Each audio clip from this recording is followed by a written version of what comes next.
ഇപ്പൊ എന്തായാലും ഞാൻ പറഞ്ഞില്ലേ അളിയനെ കെടുത്തോന്ന്. ഇപ്പൊ കണ്ട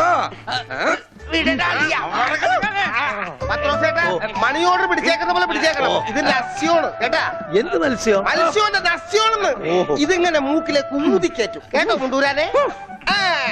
ഇവനങ്ങനെ മൂക്കിലൂടെ ശിരസിലേക്ക് തുളഞ്ഞു കയറുമ്പോൾ മിസൈൽ പാഞ്ഞു പോകുന്നത് പോലെ അമേരിക്കയിലൂടെ ഉഗാണ്ടയിലൂടെ കോതമംഗലം വഴി താഴോട്ട് പോകും. അളിയ കറക്കിയത് ശരിക്കും മൂക്ക് പിടിച്ചു. മൂക്ക് നേരെ പിടി അളിയ. മൂക്ക് നേരെ പിടി പത്രോസേട്ടാ.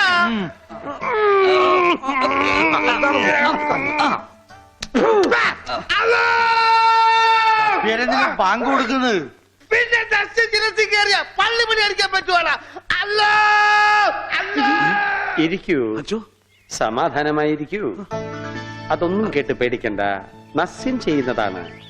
സാധാരണ ഈ ഷോക്ക് ട്രീറ്റ്മെന്റ് കൊടുക്കുന്നതിന് പകരം ആയുർവേദത്തിലുള്ള ഒരു പ്രയോഗമാണ് നസ്യം. സ്മൃതിഭ്രംശം വന്നവർക്ക് അത് കൊടുത്താൽ കഴിഞ്ഞതൊക്കെ ഓർമ്മ വരുമെന്നാണ് ആചാര്യന്മാർ പറയുന്നത്. ഓർമ്മ വന്നു, ഓർമ്മ വന്നു. എനിക്ക് എല്ലാം ഓർമ്മ വന്നു. കഴിഞ്ഞ ജന്മത്തിൽ നടന്ന എല്ലാ സംഭവങ്ങളും എനിക്ക് ഒറ്റയടിക്ക് ഓർമ്മ വന്നു. ആ നസ്യം എന്റെ നോസിലേക്കാണ് ഊതി കയറ്റിയത്. ഇപ്പൊ ഞാൻ നസ്രാണി അല്ലച്ചോ, നോസ്രാണിയാണ്. എന്റെ കർത്താവേ,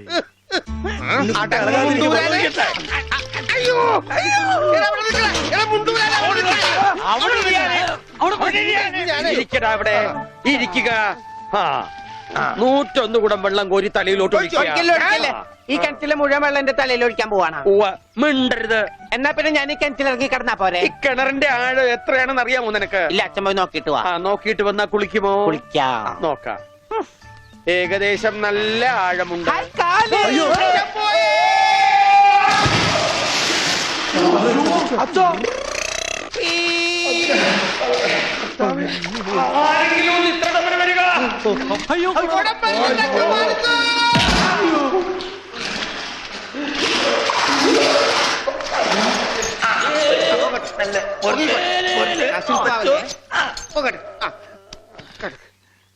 അനക്കല്ലേ ഈ മൺകിരിയുടെ തലേന്നൊന്ന് ഊരിക്കോട്ടെ.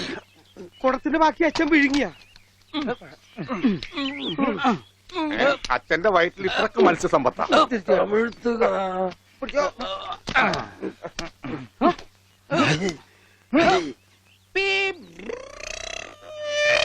ഇവൻ അങ്ങടെ ഈ ബാണം വിട്ട പോലെ ഓടണം. ആരുടെയെങ്കിലും മുണ്ടരിക്കാനാവും.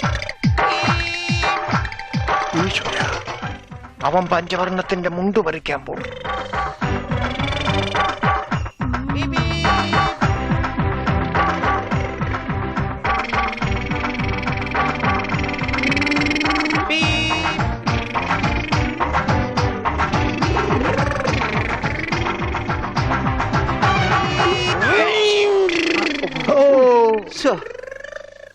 ഞാൻ വെറുതെ കൊതിപ്പിച്ച്. അല്ലേലും ഇവനൊന്നും ആവശ്യത്തിന് ഉപകരിക്കില്ല.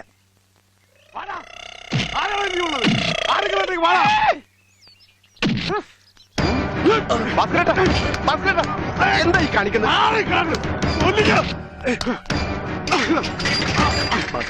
നമുക്ക് കോംപ്രമൈസ്. അടി കോംപ്രമൈസ് ഇല്ല, അടിയിൽ ഒരു കോംപ്രമൈസ് ഇല്ല.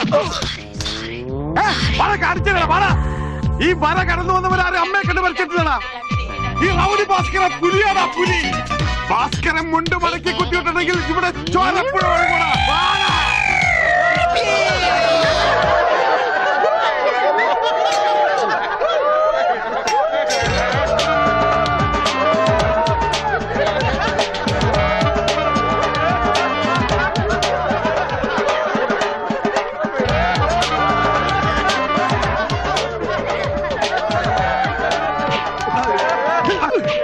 നമുക്ക് കോംപ്രമൈസ് ചെയ്യാം. അടിയിൽ കോംപ്രമൈസ് ഇല്ല ചേട്ടാ. എന്റെ അടിയിൽ കോംപ്രമൈസ് ഇല്ലെന്നാ പറഞ്ഞത്.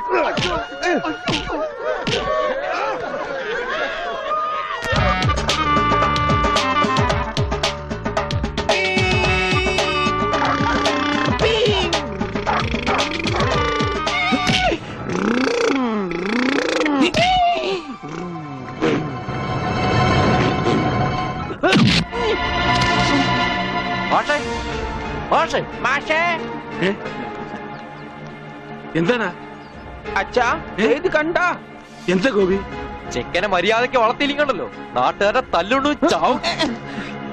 എന്താ ഉണ്ണി എന്താ ഒരു പറയണേ കുരുത്തക്കേടാണ്ട് ഒപ്പിച്ചു വന്നിട്ട് കൂസലില്ലാതെ നിക്കണമെന്നില്ലേ? നാട്ടുകാർക്ക് മുണ്ടെടുത്തോണ്ട് നടക്കാൻ പറ്റില്ല വെച്ചാ ഇവിടെ മനുഷ്യർക്ക് നാണോ മാനായിട്ട് ജീവിക്കണം. ഇവനെ പിടിച്ചു വല്ല ചങ്ങലേനും ഞാനിത് എങ്ങനെയാണോ സഹിക്കുക? ഈ വീടിന്റെ മുറ്റത്ത് വന്നിരുന്ന ഒരുത്തൻ ഇത്ര കർക്കശമായിട്ട് സംസാരിച്ചിട്ടില്ല. അപ്പൊ സ്വന്തം മോനെ നാട്ടുകാർ കഴുതി പിടിച്ച് തള്ളുകയെന്ന് വെച്ചാൽ ഹായ് ആരെത്ര ഉണ്ട് അച്ഛാ? ഉണ്ണി അച്ഛനെ കരുതി തള്ളിയിട്ടു. ഉവ്വ. ഒന്നുമില്ല. ഞാൻ അരുത്, ആ പാവത്തിനെ അടിക്കരുത്. പറയുന്നത് കേൾക്കൂ, അടിക്കരുത്.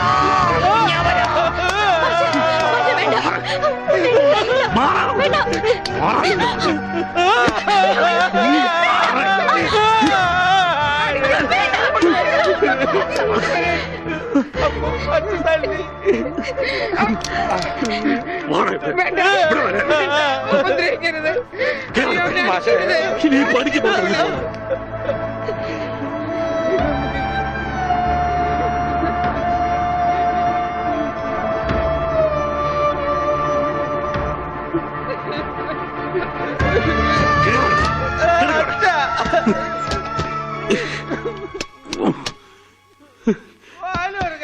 വേണ്ടായിരുന്നു, ഇവനെ കണ്ടു കിട്ടണ്ടായിരുന്നു.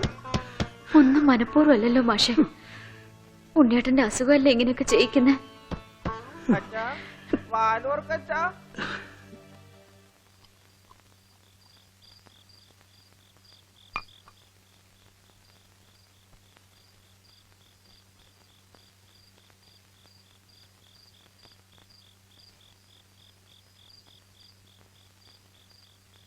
എന്തിനാ ഇങ്ങോട്ട് പോന്നേ?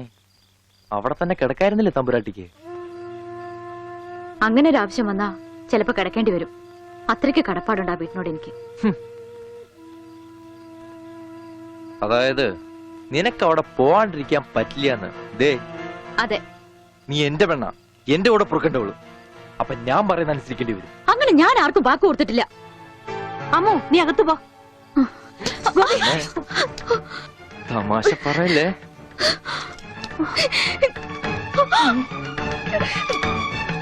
നീ എന്റെ പെണ്ണാണെന്നുള്ളത് നാട്ടുകാരെ അറിയിക്കേണ്ട കാര്യം എനിക്കില്ല. എന്നാലും നാട്ടുകാർ കാണുക എനിക്ക് താലി കെട്ടണം. അതിനെന്നെ കൊണ്ടായില്ലെങ്കിൽ ചാവണതാ ഭേദം, അല്ലെങ്കിൽ നിന്നെ കൊല്ലണം.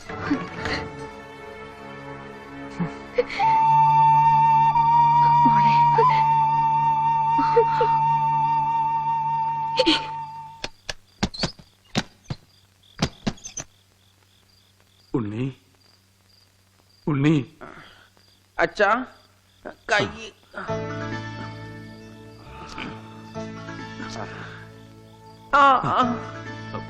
അച്ഛൻ തല്ലിയത് മോന് വല്ലാതെ നൊന്തോ? അമ്മ പറഞ്ഞല്ല, അച്ഛൻ തല്ലിയത് ഞാൻ നന്നാവാൻ വേണ്ടിട്ടാണ്. ഞാൻ നന്നായി അച്ഛാ. അച്ഛൻ എന്തിനാ കരയണേ? എന്നെ ഇഷ്ടായില്ലെങ്കി എവിടെങ്കിലും കൊണ്ടേ കളഞ്ഞേക്ക്. എന്താ ഉണ്ണി ഇങ്ങനൊക്കെ പറയണേ? ഇവിടെ ആർക്കാ നിന്നെ ഇഷ്ടല്ലാത്ത? എല്ലാവർക്കും എന്നെ ഇഷ്ടാണോ? പിന്നെ അച്ഛൻ എന്നെ ഇഷ്ടാണോ? അതെ, സത്യം. സത്യം. എന്നാ എന്നെ പുറത്തു വിടുവോ? എന്തിനാ? വെറുതെ കാണിക്കാനാ? പിന്നെന്തിനാ ഇപ്പൊ പുറത്തു പോണേ? എന്റെ കഴുത്തെ പിടിച്ച് തള്ളിക്കൊണ്ടെന്നില്ലേ? ആര്? ഗോപിക്കുട്ടനോ? ആ, അവന്റെ മുണ്ട എനിക്ക് പറിക്കണം. എന്നെ അനുഗ്രഹിക്കു അച്ഛാ. എന്നെ പുറത്തു വിടൂ, പുറത്തു വിടൂ അച്ഛാ. ഗോപിക്കുട്ടരെ ശരിയാക്കണം.